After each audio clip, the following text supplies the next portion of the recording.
dalam melaksanakan ibadah dia itu semangat, berarti naik ieuna imana. Tapi kalau lagi males ibadah, ya itu turun. Gitu. Nah, disitulah jihad perlawanan nafsu. Karena yang namanya nafsu mah mual waka paeh nafsu ya sancan orang paeh. Orang paeh nafsu kakarak paeh. Jadi nafsu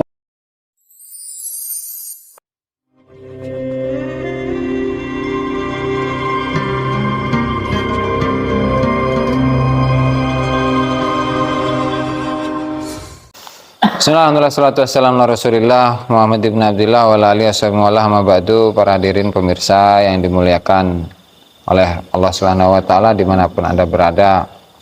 Mari kita lanjutkan pengajian kitab Al-Anwarul Qudsiyah fi Ma'rifat Qawaidis Sufiyah karya Syekh Abdullah As-Syarani, dan kita sampai pada adab yang ke-36. Cuman kemarin ada yang ketinggalan itu ya. Yaitu bagian terakhir dari adab yang sebelumnya mengenai zikir ya. Allah yaqta majelis dzikri qabla an yaghibanil aqwan. Di mana Tuan Syekh Abdul Wahab Asy-Syarani mengutipkan sebuah pernyataan dari Syekh Ali Al-Mursafi rahimahullahu taala. Dan ini masih berkaitan tentang adab zikir. Di mana Syekh Ali Al-Mursafi menyebutkan wa min adabil jama'ati idza kanu yadhkuruna ma'a syekh alla yata'addau isyaratahu. Jadi termasuk sebagian dari adabnya jamaah, adabnya para murid yang lagi berkumpul. Ketika mereka berzikir bersama syekh, itu tidak boleh Allah ya ta'addau isyaratu, tidak boleh melebihi atau melanggar isyarahnya. Artinya begini.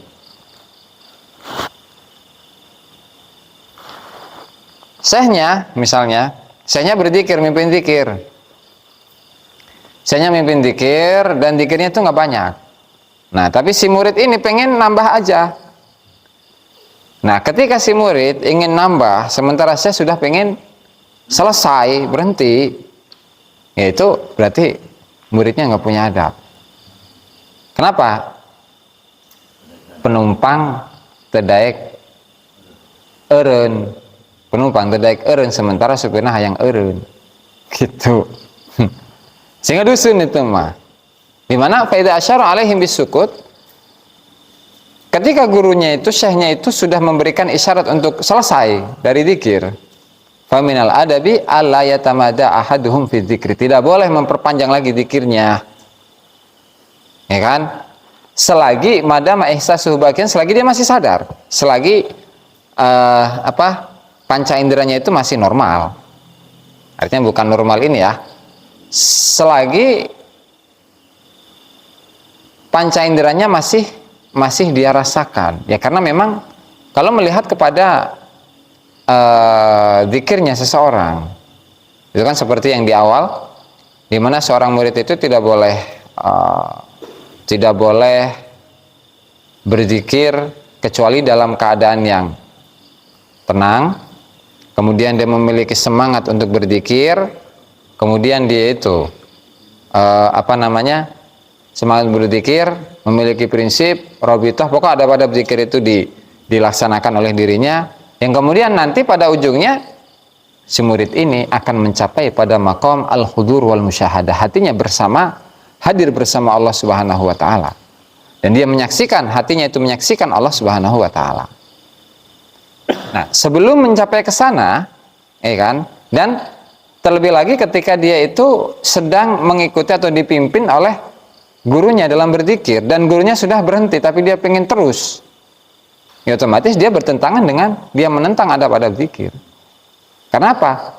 Karena dirinya masih belum yaghib anil akwan, belum lenyap dari alam semesta. Nah, beda kalau dia sudah berada pada maqam hudur, sudah berada pada maqam musyahadah, dan gurunya mengisyaratkan berhenti dan dia tidak berhenti, itu nggak masalah karena itu di luar kendali dirinya gitu kan. Jadi orang yang majdub, orang yang maslubul ikhtiar itu sadar orangnya, cuman tidak bisa menahan dirinya untuk mengucapkan sesuatu, untuk berbuat sesuatu. Nah, sehingga dia berada dalam genggaman kudrah dan irodahnya Allah Subhanahu wa taala. Yaklibuhu kaifa syaa. Allah Ta'ala itu mengatur dirinya, membolak-balik dirinya sebagaimana yang Allah Ta'ala kehendaki. Gitu.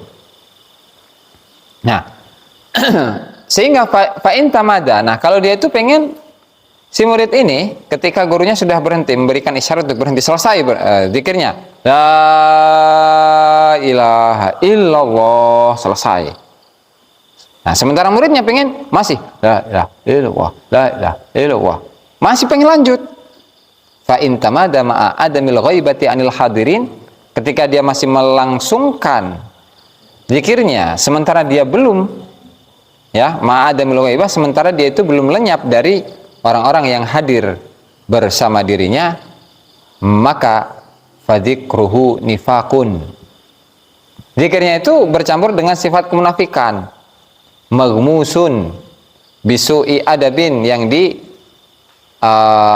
selamkan, yang dibenamkan oleh su'ul adab. Nah, jadi memang ada itu zikirnya orang yang munafik. Tuh kan. Apa zikirnya munafik? Kemarin kan sudah dijelaskan bahwa seseorang itu perbedaan antara orang yang mukmin dengan orang yang munafik. Kalau orang yang munafik itu zikir hanya di lisan, hati nggak zikir. Nah, sementara orang yang mukmin itu hati dan lisannya itu berzikir. Ketika ada seseorang yang mengaku bahwa oh, saya berzikir, hati saya berzikir, sementara dia itu masih belum pantas untuk disebut sebagai seorang murid, ya, orang yang seperti ini bisa masuk dalam kategori orang yang munafik. Kenapa? Jadi hanya mengaku-ngaku, jing. Karena apa? Karena orang yang mukmin, yang hakiki, yang sebenarnya itu zikir lisan dan hatinya itu berjalan, gitu kan? Sementara orang yang munafik enggak seperti itu. Nah, sehingga apa? Sehingga bisa dibuktikan ketika dia meninggal. Itu tuh. Bagaimana bisa dibuktikan ketika meninggal? Hati seseorang yang hidup, meskipun misalnya nadinya itu sudah tidak berdetak lagi nadinya, tapi jantungnya masih gerak, dek dek dek dek dek gitu. Itu tandanya latifahnya hidup. Karena kan memang yang dilihat dari sisi ini latifah. Al-Lataifus Sabah itu latifah yang 7, latifatul qalb, latifatul ruh, latifatul sir, latifatul khafi, latifatul akhfa. Itu kan tepatnya di sini semua tuh. Di dada semuanya. Nah, itu ketika latifahnya seseorang itu sudah hidup, maka meskipun dia meninggal ini masih gerak, jadi jantungnya masih berdetak, tapi nadinya udah nggak ada, jadi aliran darah sudah tidak mengalir lagi, tapi hatinya masih berdetak. Nah, itu tinggal itu buktinya dilihat ketika dia itu meninggal.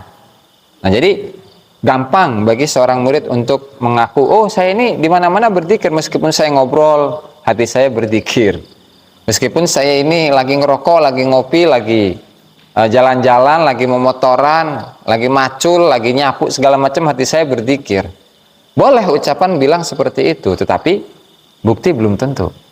Ya, secara bukti belum tentu.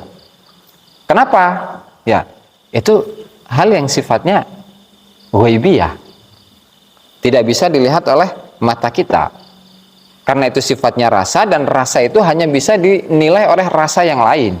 Sehingga kenapa kita ini memerlukan seorang guru untuk mendidiknya itu, supaya hati kita itu selalu berzikir kepada Allah Subhanahu wa taala. Makanya kemarin dikutipkan tuh dari Tuan Syekh Abdul Qadir Al-Jilani di dalam kitabnya Al-Fathur Rabbani, di mana seseorang itu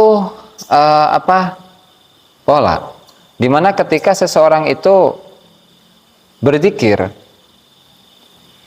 ketika seseorang itu tidak mau berzikir kepada Allah Subhanahu wa taala, maka bisa terjadi kemungkinan bahwa hatinya itu dalam keadaan mati.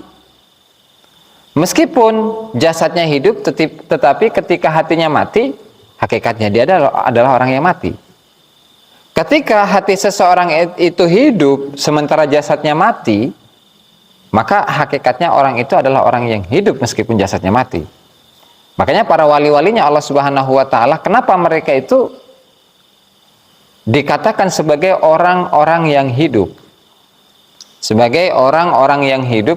Kenapa? Ya karena hakikatnya hati mereka itu hidup.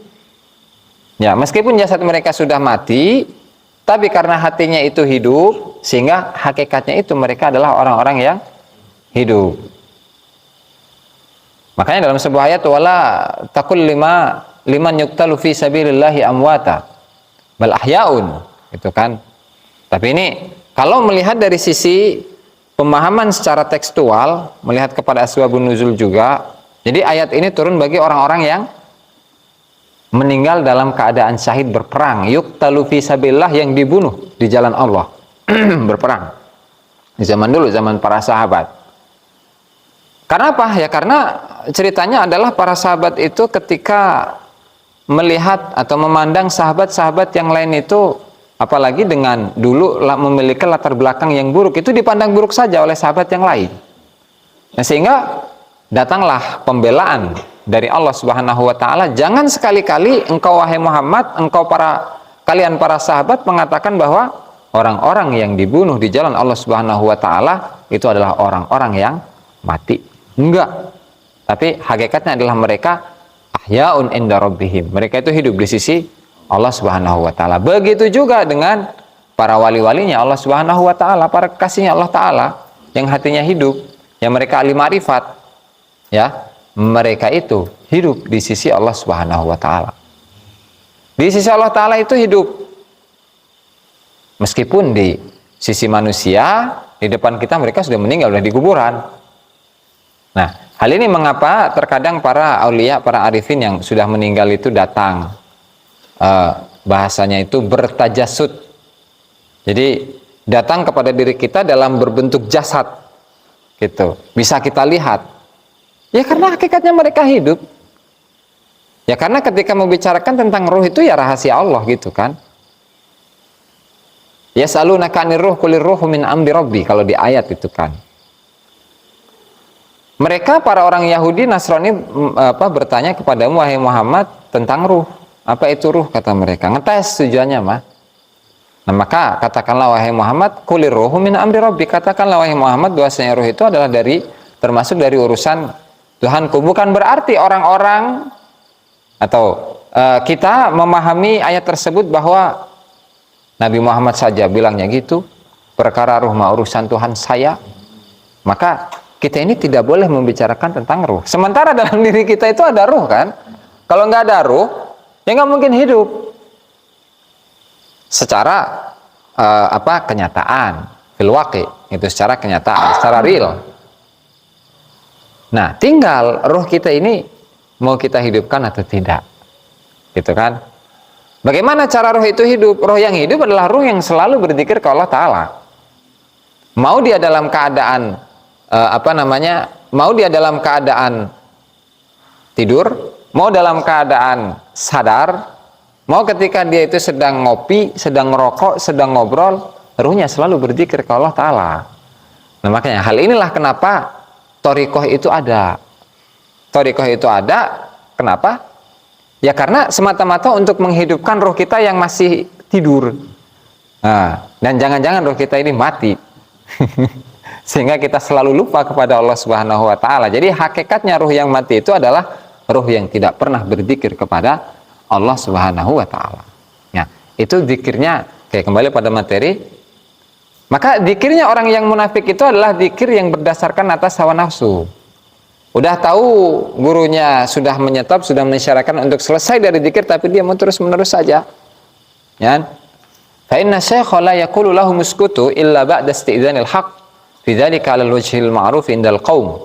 Ya karena ketika seorang syekh yang sesuai dengan kriteria itu, sesuai dengan apa yang dikatakan oleh tuan syekh, la yatasaddaru, la yanbaghi li faqirin an yatasaddara li irsyadil muridin illa in a'tahu Allahu ilmal ulama wa hikmatal hukama nandita wa siyasatal muluk.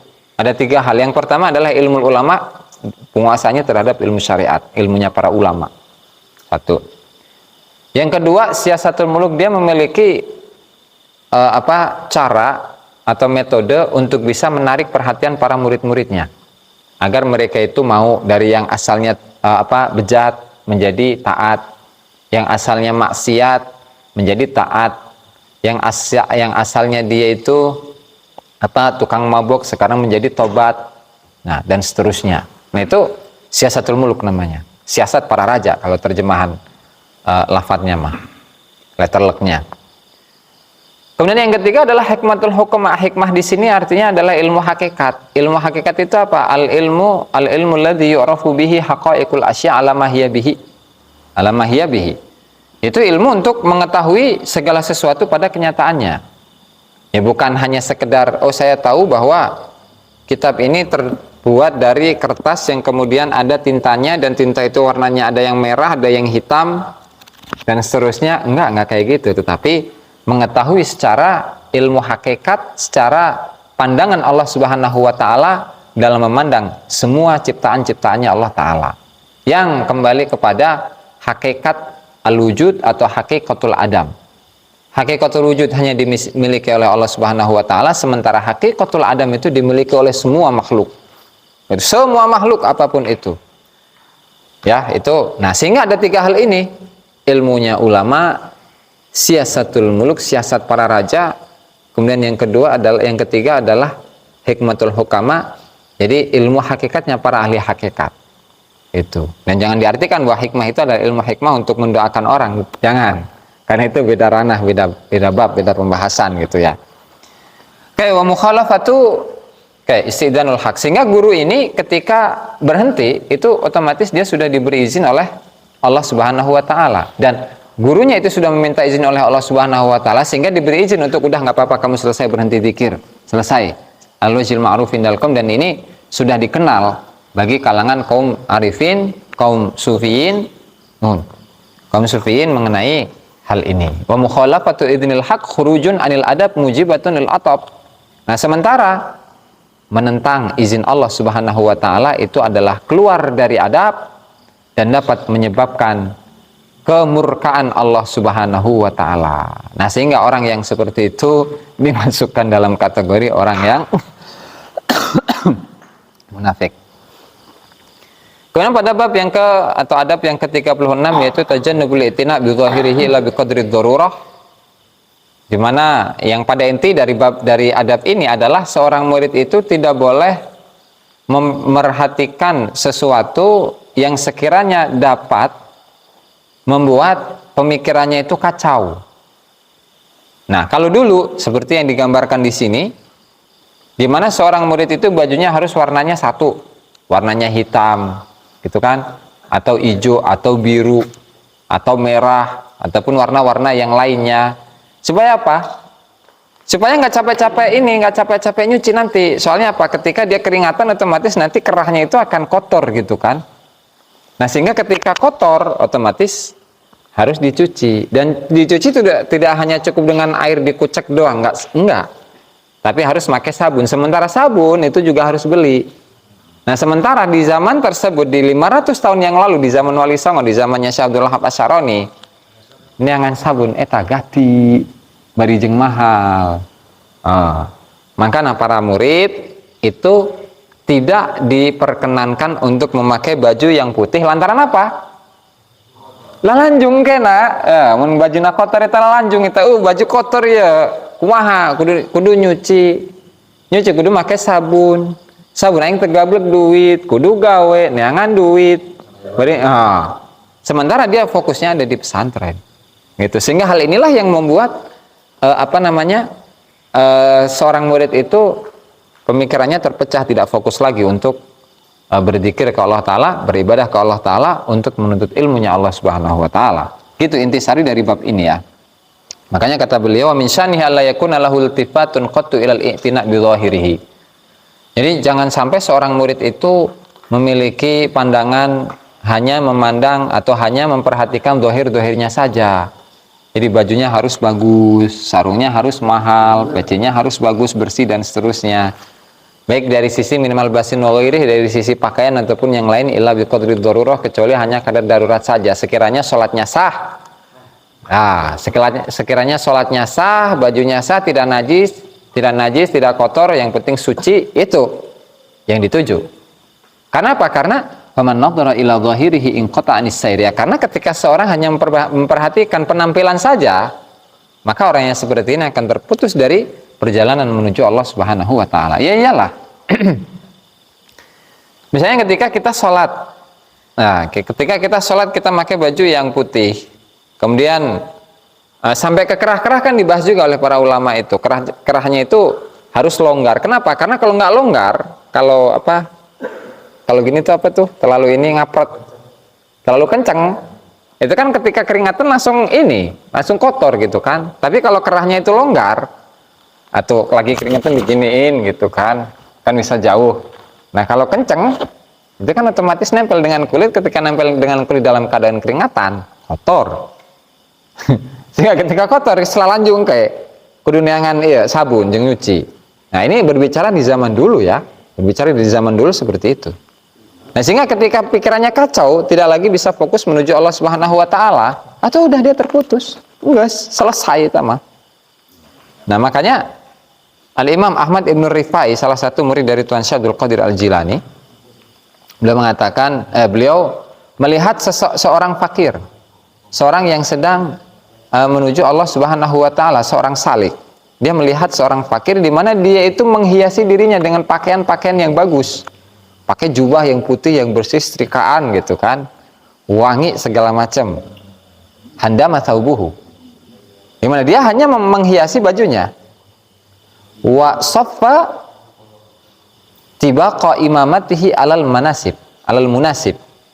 Dan dia itu menyusun, merapihkan tingkatan-tingkatan dari imamahnya. Jadi kalau pernah menonton video seperti Habib Umar gitu kan imamahnya gede tuh.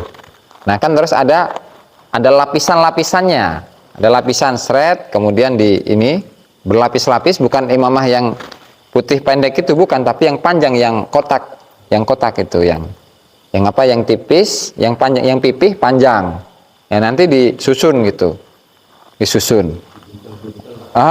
Dan itu rapi gitu, Nah, si fakir ini itu sangat memperhatikan itu, jadi harus rapi teh ya. Sekiranya ketika orang melihat itu senang gitulah. Nah, jadi yang dilihat oleh Syekh Ahmad Rifai, jadi kalau Syekh Ahmad Rifai itu ada di abad 6 Hijriah berarti ya. Kalau dari sekarang ya 800 tahun yang lalu. 800 tahun yang lalu, beliau melihat seorang murid di mana selalu memperhatikan ini tadi, imamah, udeng-udeng. Ini kan wasaffa tibaqa imamati alal munasib. Faqala ya waladi, kata Syekh Ahmad Rifai rahimahullah, wahai anakku, ketahuilah bahwa ini itu adalah keluar min tariqil iradah, dari jalan iradah menuju Allah taala. Artinya ketika kamu selalu memperhatikan, ketika kita ini selalu memperhatikan pakaian saja tapi tanpa memperhatikan jejeroan, tanpa memperhatikan hati, tanpa membenahi hati, sementara yang dibenahi itu adalah sisi-sisi zahir saja. Yang penting saya ini disebut sebagai orang yang baik, yang penting saya disebut sebagai orang yang dermawan, yang penting saya disebut sebagai orang yang ahli ibadah, banyak ibadah, tukang sholat, tukang ngaji, tukang jamaah, tukang dzikir, tukang wirid, dan seterusnya. Yang penting itu, ya kata dia. Sementara hati tidak dibenahi, saya ini penuh dengan penyakit, sehingga saya harus membenahi diri. Nah kalau tidak ada seperti itu, jelas orang ini sudah keluar dari kategori seorang murid dalam thariqah. Kenapa? Ini yang nggak diurusin, hatinya nggak diurusin. Bukannya hatinya diperbaikin, ini malah yang diperbaikin adalah bajunya. Baju kudu bagus, ya kan? Kudu setrikaan, casing doang yang yang dihias itu casing doang. Sementara jejeroan ajur. Aduh. Ya kayak orang yang orang yang orang yang punya penyakit jantung, penyakit paru-paru. Nah, dia sok-sokan, saya adalah orang yang keker, yang sehat, sehingga binaraga teh ya, di gym teh, olahraga hayu, terus ngangkat ya, angkat beban, terus gini, muter-muter jalan segala macam supaya ototnya jadi. Dia lupa kalau jantungnya itu lemah. Nah, sekali lari aja ya kan, ngos-ngosan, ujung-ujungnya maut. Nah, itu nggak jauh beda dengan seseorang yang hanya memperhatikan sisi zahir saja, sementara sisi batin tidak pernah dibenahi. Gitu. Makanya meskipun banyak zikir, banyak wirid, banyak sholat, banyak sedekah, segala macam ibadah, tapi ketika tujuannya itu bukan untuk Allah Subhanahu wa Ta'ala, mau dari mana hatinya itu akan menjadi sehat? Sementara kalau hati yang sehat, seperti yang dijelaskan di pengajian sebelumnya, bahwa hati yang sehat, ketika hati seorang itu sehat, maka itu ibarat seperti pohon yang berbuah.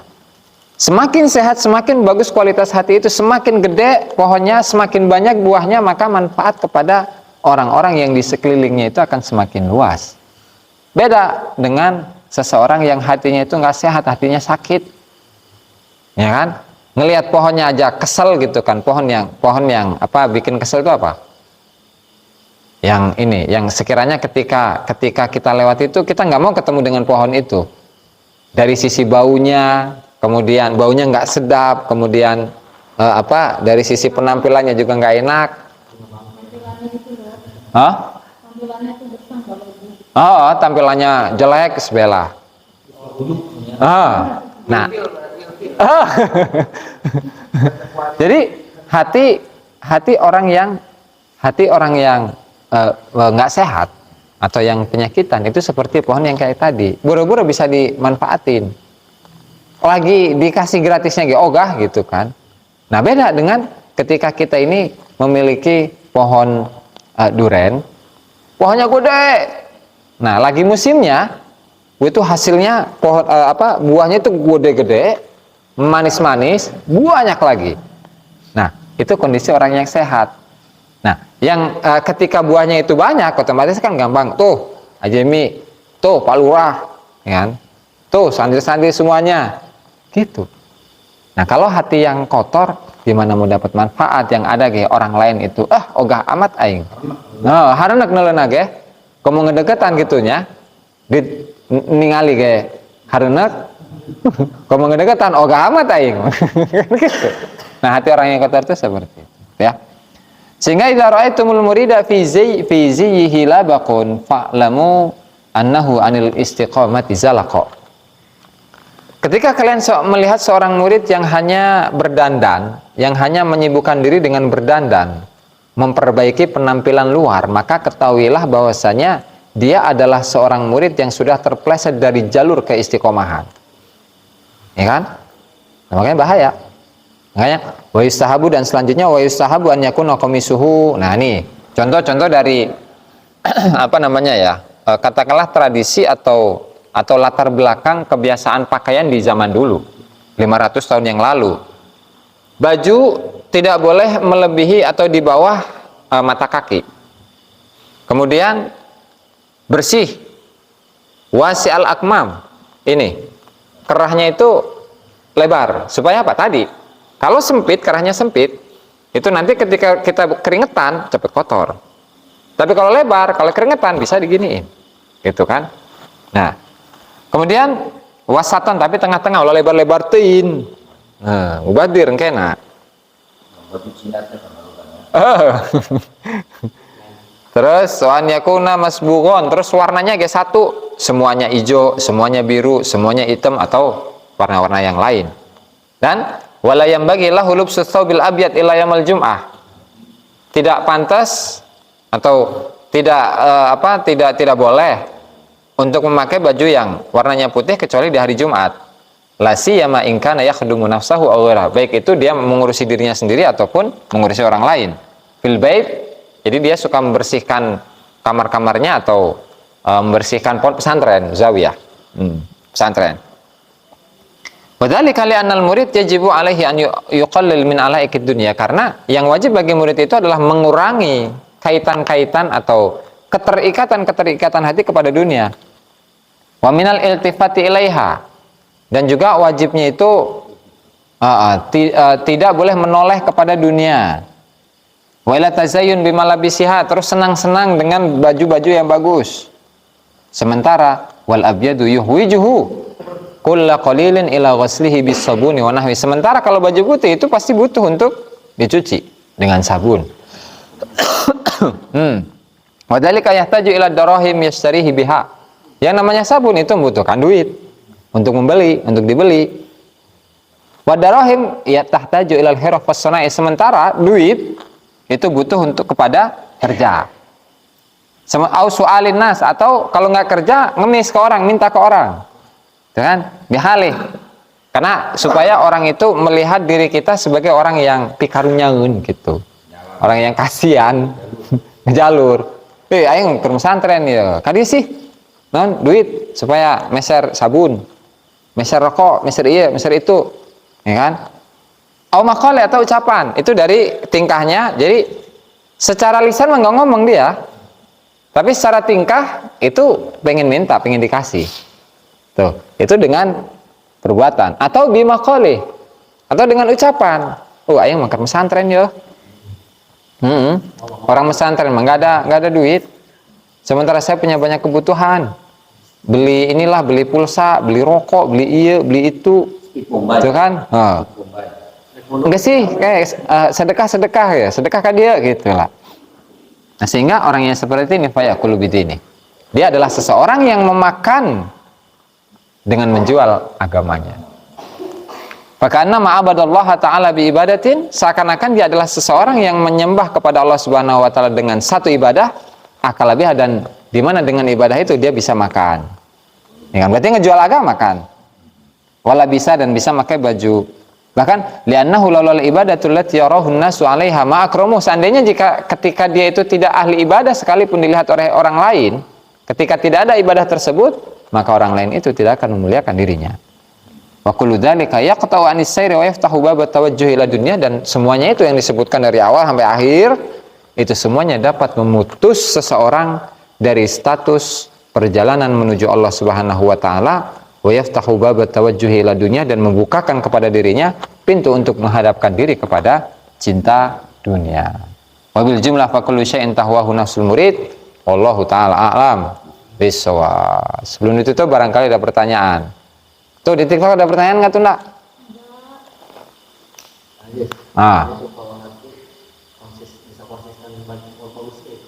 Yang mana? Atau itu tergantung ini kan kondisional ini kan. Kondisional artinya disesuaikan dengan masanya. Kalau dulu kan sabun itu susah.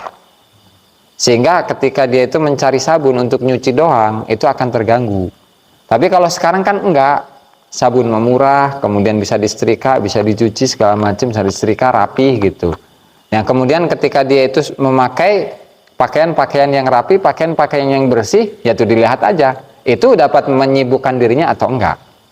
Kalau enggak masalah. Kemudian ketika dia itu mau terus-menerus rapi gitu kan, itu tinggal dilihat niatnya apa gitu. Kalau niatnya mengikuti sunnah seperti Sayyidina Utsman, itu enggak masalah. Maksudnya gini, Kumaha? Kondisi hatinya itu kalau udah baik bisa nggak baik, Tetap gangguan terus. konsisten tidak baik. Itu malaikatnya. Malaikat karena mah. Jadi tetap kayak manusia menaik turun. Manusia menaik turun. Betulnya ada karena orang gorengnya. Oke, contohnya gini lah. Contohnya gini Kang Iip. Sholat jamaah, kadang orang merosok teh jamaahnya. Aya abah sarabae, gitu kan? Resep jasa eta kana jamaah, tapi sewaktu-waktu orang sanghek. Nah, itu kan naik turun. Nah, itulah keimanan naik turun itu. Kualitas keimanan naik turun itu maksudnya. Dalam melaksanakan ibadah, dia itu semangat, berarti naik ieuna imana. Tapi kalau lagi males ibadah, ya itu turun. Gitu. Nah, disitulah jihad perlawanan nafsu. Karena yang namanya nafsu mah mual wakapaeh nafsu ya sancan orang paeh. Orang paeh nafsu kakarak paeh. Jadi nafsu mau paeh. Nah, dikendalikan. Yang ada mengendalikan nafsu bukan mematikan nafsu. Gitu. Jadi kan kata Tuhan saya kayak gitu, Kang Iip. Nafsu itu tidak akan mati kecuali kita udah mati. Nah, makanya disitulah karena ada nafsu, di situ ada mujahadah, ya kan? Makanya kenapa kalau perang dengan orang kafir itu lebih ringan daripada jihad kepada nafsunya? Ya karena kalau peperangan kepada orang kafir setahun 2 tahun selesai. Tapi kalau peperangan dengan nafsu itu mulai dari dia semenjak balik sampai ka paeh ja eta aya terus. Moal paeh eta. Moal. Gitu. Nah, ya pertanyaan lain?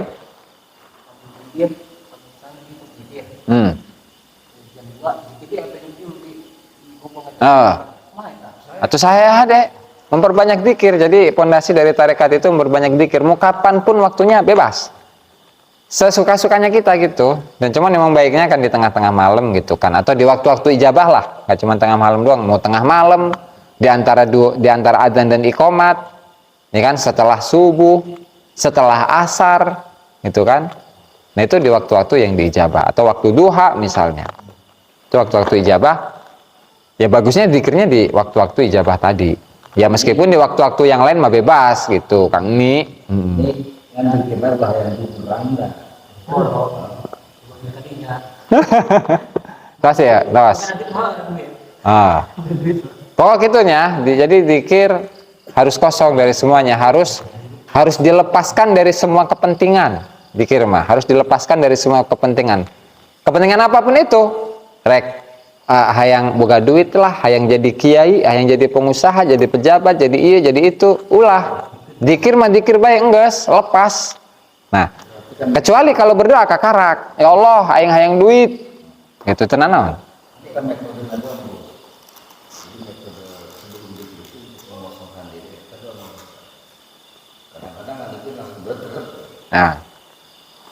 Nah itu fungsi ngaji AA. Jadi kan idealnya karena itu era lagi jadi memang dikirim orang istimewa kelang-langnya. Kelang-langnya kosong tuh. Tina roda eta lah. Dina isada pancet katakan kurang bisa ngerti. Tapi asalnya jalan gitu kan. Makanya carana eta make robitoh teh AA. Jadi jeung apa? Katakanlah domplengan kita untuk bisa menuju kepada kekosongan dalam berzikir eta, atau fokusan dalam berzikir. Belajar musyahadah. Nya. Jangan ulah dibayang-bayangkan menulang orang nyaksikan Allah Ta'ala.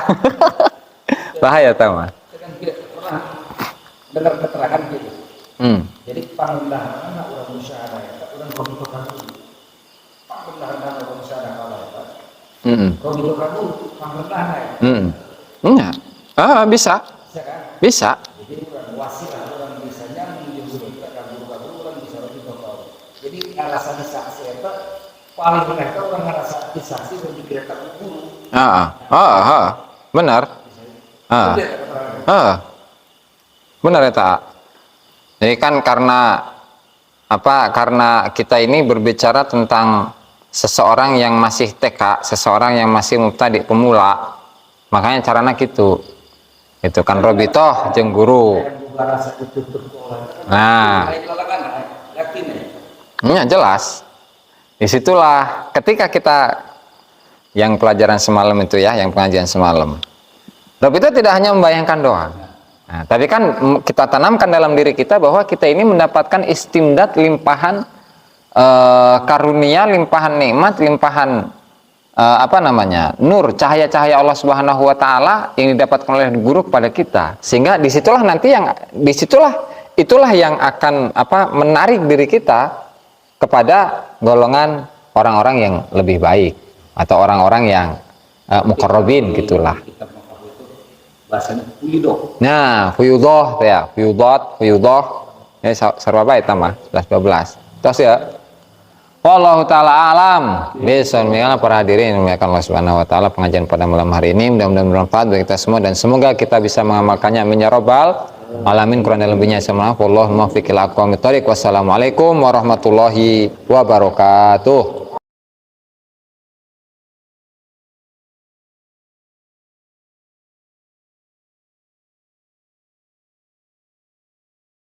Assalamualaikum warahmatullahi wabarakatuh.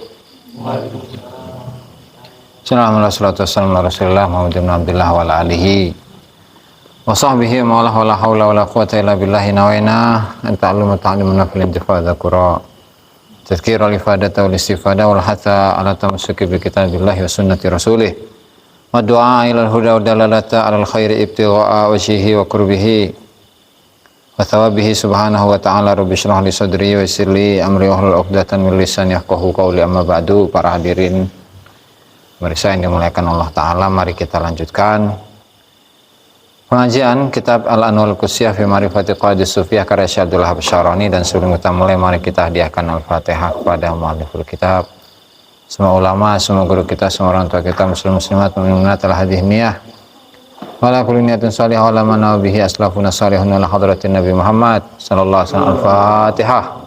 A'udzubillahi minasyaitonir rajim. Bismillahirrahmanirrahim. Salatan ladzina an'amta 'alaihim.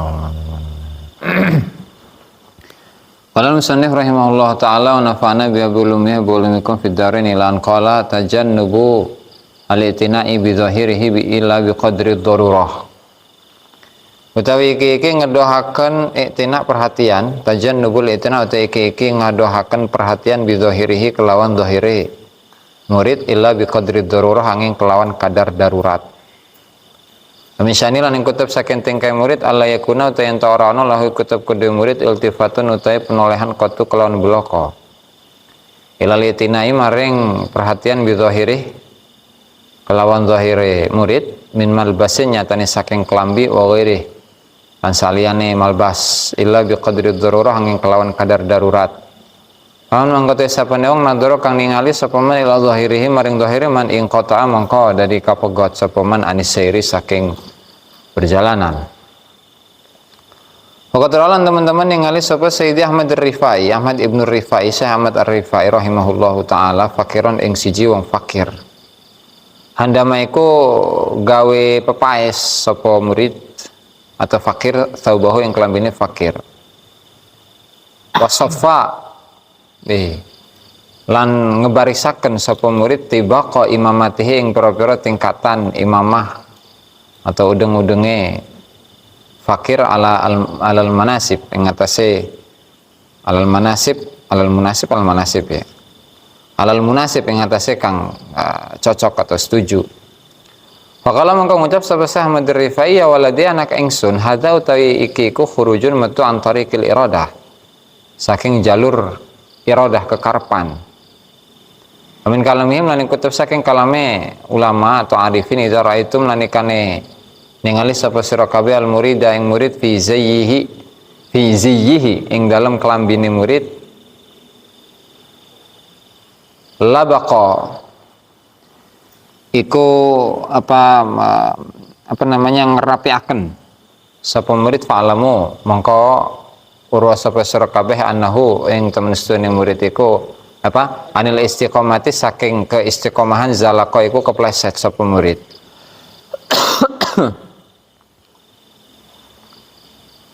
Wastahabulan den sunahaken an yakuna yen ana apa komisuhu apa klambine murid iku layan zilu ora temurun apa komis klambi. Jubah teh nya jubah. Iku layan zilu ora turun apa komisuh. Tukeran titik ta ustaznya.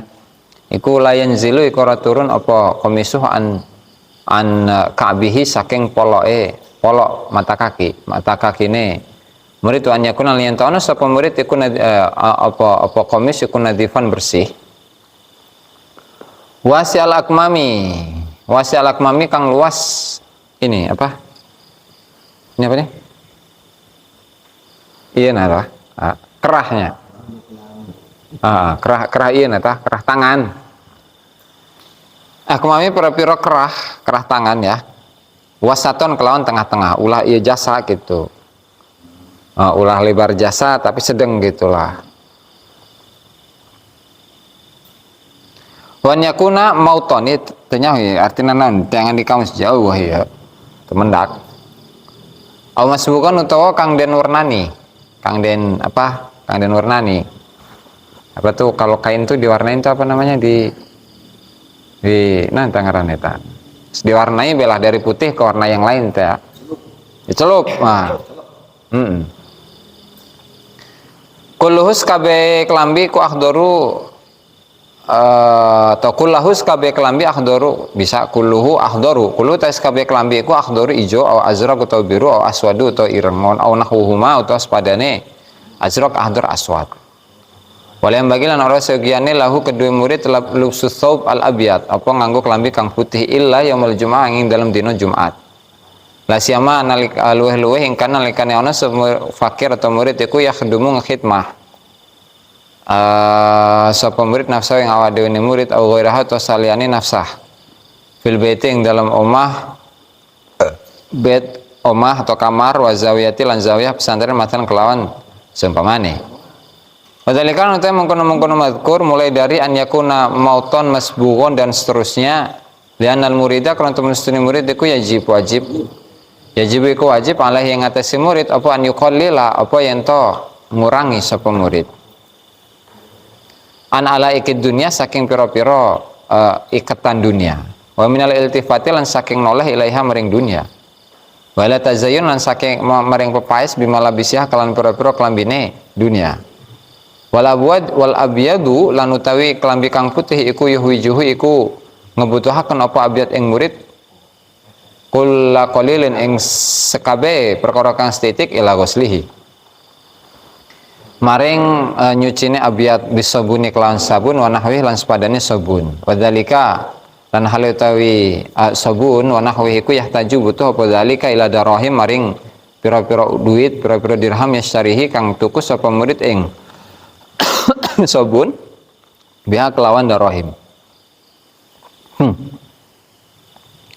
wa darahimu lan halotai pura-pura duit iku tahtaju butuh apa darahim ilal hiraf maring kerja wasana'i lan tegese pura-pura pekerjaan au su'alin nasi utawa njaluk ngemis menungsa bihalihi karena sebab kondisine atau tingkai murid au bimaqalihi atau kelawan bacote murid omongane murid supaya kulo mongko mangan sapa murid ing ad-darahim bidini kelawan agamane murid faka'annama mongko kaya temen setuhune murid iku abadan nyembah sapa murid Allah Ta'ala bi ibadatin kelawan siji ibadah akala kamangan sapa murid biha kelawan ibadah wala bisa lan nganggo sapa murid bi annahu kana temen setuhune murid iku laula al ibadatu lamun krana ora ana uta ibadah laula lamun ora ana laula al ibadatu lamun ora ana ibadah iku maujud allati yaraha kang ningali ing murid sapa nasu menung saleh yang atas ibadah ma akramuhu mongko ora padha muliaken sapa nasu ing murid wa kullu dzalika lan tas kabeh mengkono-mengkono yaqta'u iku megot apa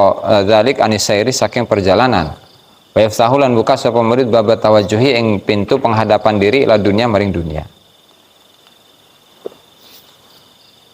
panjang subscribe like dan komen di bawah ini. Nah, jika teman-teman ada unek-unek, ada pertanyaan dan lain sebagainya, silahkan tinggalkan pesan di kolom komentar di bawah ini. Terima kasih sebelumnya. Assalamualaikum warahmatullahi wabarakatuh.